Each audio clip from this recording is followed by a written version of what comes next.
justice and peace, and equality. Game Changers Magazine, Game Changers Media Network, Voices of the Village podcast, where change starts with conversation. We're back with Dr. D. Terrance Foster, author, professional, the Stress Book, award-winning author, the Stress Book. You guys make sure you go on Amazon, grab the Stress Book. We're talking about stress because April is National Stress Month. Teaching you how to deal with stress, 40 ways to manage stress, 40 to manage and deal with stress and enjoy life, you know. And Doc, before we went to commercial break, we were talking about the levels of stress and how people deal with stress every day. What are some of the mechanisms, like, you know, where how can we manage the stress? What are, like, before we go get professional help, you talked about living outside of your means, right. Budgeting and making sure that you have a plan of action. Right. Like tell us about some of the ways that we can minimize and avoid certain levels of stress. Okay, and that's a great question. The first thing to do is I actually have an acronym in the book which is called STRESS, STRESS. Okay. Right, and basically what that involves is stress is you got to identify the stress factor. That's about S is for stress factor. Okay. And knowing the stress factor is a first step towards resolving your issues with stress. Yeah. So are you stressed because of your bill, or are you stressed because of someone who's creating some sort of problem in your life? Okay. So that's important. So you identify that. And then the next thing is, whatever the stress factor is, then the question is, what are the time factors, or what is the time factor that I need to resolve this? Let's say, for example, you have to pay your mortgage. How much time do you have to, come up with the money to pay your mortgage? Absolutely. So that's a time factor that I see. And then the next thing is, you'll find that STRE is the next letter. No, STR. Okay. So R now would be, what is your reason for being stressed? Okay. And you could have understand the factors, but are you stressed because you're afraid that your landlord, if you don't pay your rent, your landlord is gonna get you out, or your mortgage company is gonna come in and foreclose on you, or you like 3 months in arrear? Yeah. So what are the reasons? And if you understand the reason, then understand the reason will often determine how emergently you have to do to resolve these things. So, for example, if you said, well, okay, I'm stressed because if I don't pay this bill, then I'm going to lose my bill. Or if I don't do this thing for my boss, I'm likely to lose my job, or I'm going to get fired. Okay. So you understand the reason behind that. So that, and the next thing is emergency. Okay. Or that's what the E is for. And what this means is, you will find yourself having multiple reasons to be stressed. You could be stressed because, one, you got to pay your bill, you got a mortgage, you got to go get the tag on your license plate. Okay. So the question, of all these factors that are causing you to be stressed, which one should be your priority to get fixed? Correct. So then, which one is an emergent need to be fixed? Okay. If you understand which one needs to be addressed, then you kind of put those in order of priority. Yeah. So you're not trying to fix something today that could be fixed necessarily next week or month. That's right. But you're putting things in order. And that can often evaluate or reduce your stress, because here's what happened. When you get to that point where you know that, okay, I am stressed because I have all these different, and you list all the factors. Yes. And you said, well, the number one thing why I'm stressed is this, the number two thing is this. And you have an hierarchy of level of stress. Then he said, okay, let me make sure that I pay my bill. Let me make sure that I get my insurance updated on my car. Okay. Because I don't want to be out there driving my car without auto insurance. Absolutely. And so you do those things and you find out the things that are important. And the next thing is S. What are the solutions? Once you understand the stress factor, the time frame, the reason why you're stressed, and what needed to be done right away emergently, then the next thing is, what is the solution? Who can you call? Where can you go for resolution of your stress? Okay. Right, so you may say, well, you know what, I have a relative that could help me. I could get a new job, Definitely. part-time. I could, maybe I'm used to going out 3 times a week for dinner. Okay. I'll only go out once a week for dinner. Or probably I won't go for dinner for the next 3 months or so because I Right. got to meet these expenses. Right. So therefore you start looking for solutions. Okay. And after that, the next letter in stress is S. Okay. Okay, you talk about support. What are the sources? Okay. You know, so you got your support. Who can you get support from, and then what are your sources? Do you have an extra income? Do you have extra job that you could do? Can you Definitely. can you sell something? Can you what are you what are your sources? And so you look, and your sources could be individual. It could be a project you could work on.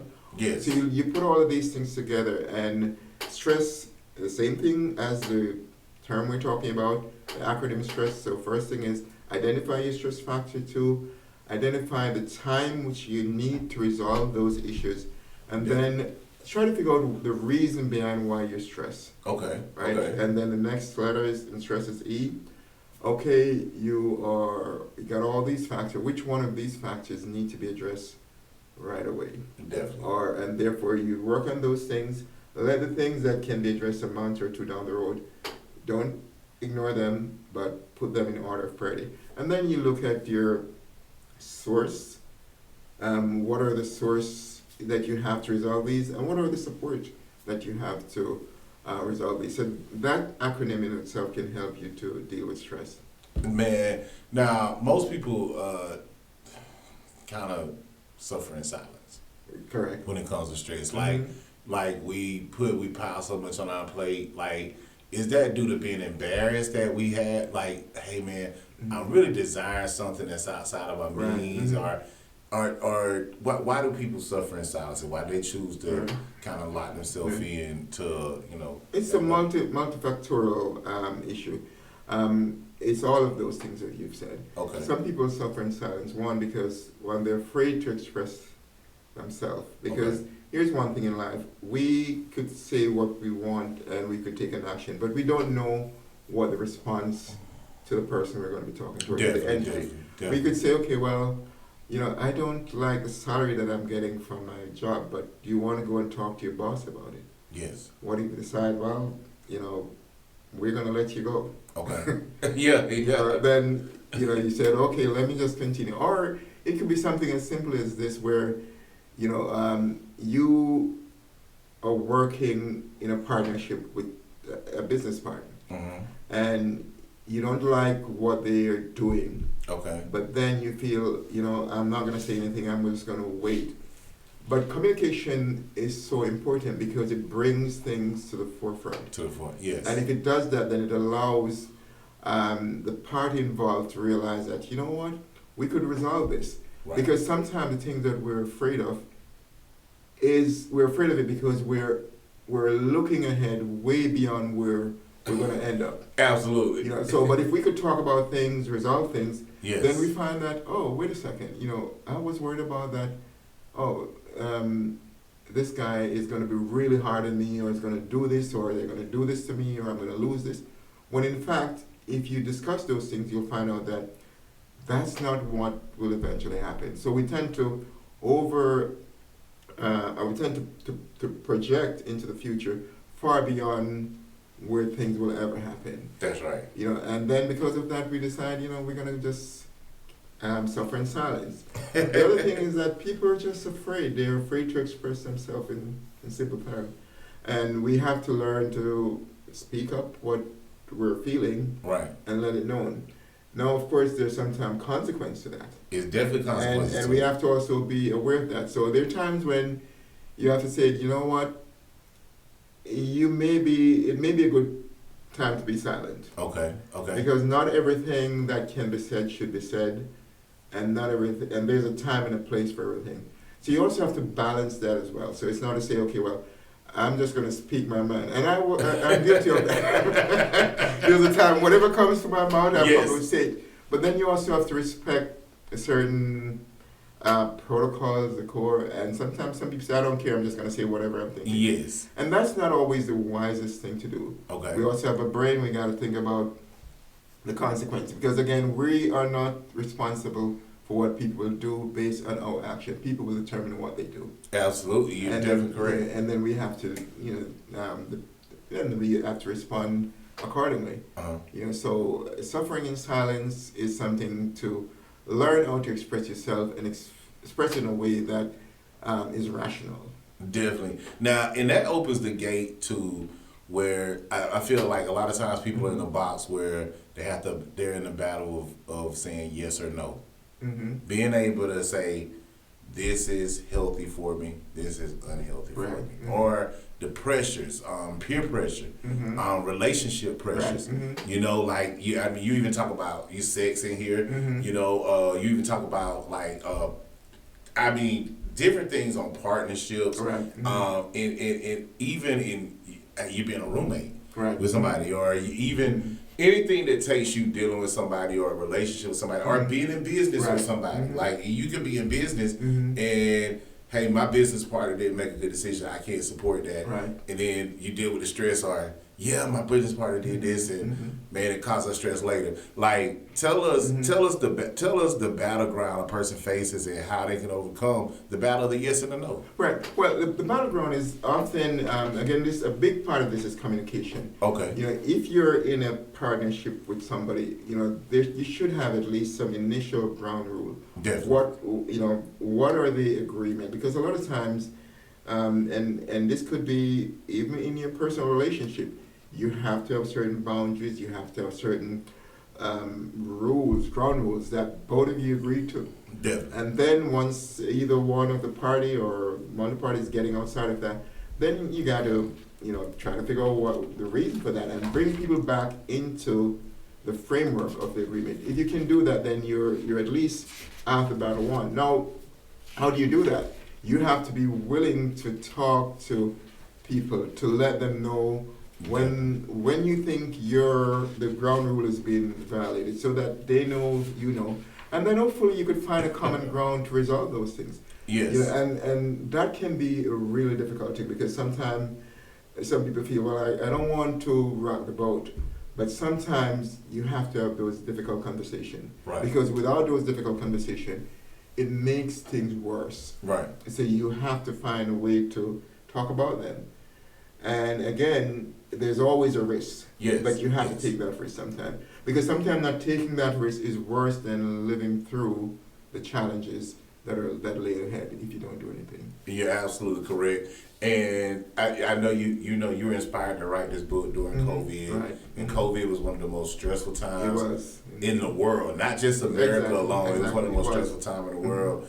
And I mean, we had to deal with the stress of, was I going to take a COVID shot? Right. Or was I not? Was I going to wear a mask or was I not? Right. It was a terrible time. A terrible time. Yeah. So, like, with you writing this book and with the way you wrote the book and the way you had to navigate it through those turbulence and prevalent times, like, what type of vices guided you to say, I want to cover this? Because you say you started with 20 and then you ended up going to 40. Right. So what made you go from the gap to, hey man, I got to give people more, we don't want people falling out from stress or having heart attacks or strokes off stress. Right. And one other thing is, when you're doing, as I said, I initially did a YouTube video, and when you're doing a video, you're trying to keep it as short as possible, because people have, we all have short attention span. Definitely. We don't want to sit down and do a video for half an hour or so. We want it quick and brief.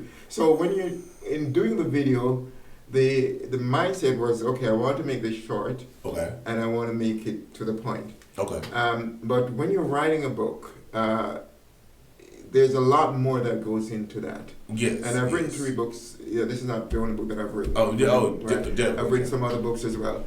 So, and as you start writing a book, and you have some sort of framework, and you start doing research, and you start expanding the territories which you want to cover, you realize that there's a lot more to cover. And as much as detailed as this book is considered to be one of the most comprehensive books on stress management, as detailed as this is, there are things that are still not covered in this book, or things that are just touched on in a small ways, or could be expanded more. Okay. But then, and this book is almost 300 pages, but then it is still very comprehensive. But despite of that, yes, it is still lacking stuff. So you have to. I think one of the reasons, I should say, why we end up with so much is because stress is a very complex subject, a very comprehensive subject if you really dig into it. Oh, yes. And that's why it ended up being much more than, say, 20. And it's 40 plus ways to manage stress. So the goal was to make it as comprehensive, make it relevant, and make it green, meaning that it's not about COVID, but it covers stress in life, because stress, the issue about stress is about life issues. Yes. Most of the things that people go through about stress is life issues. Okay. We talk about, in this book we talk about, as I said, job, we talk about toxic relationship, we talk about, maintaining or feeling good about ourselves, we talk about working with others, we talk about exercises. Yeah. So many things that are covered in this book. Okay. And those are some of the things that are, some of the things that are relevant to life and how we live our life.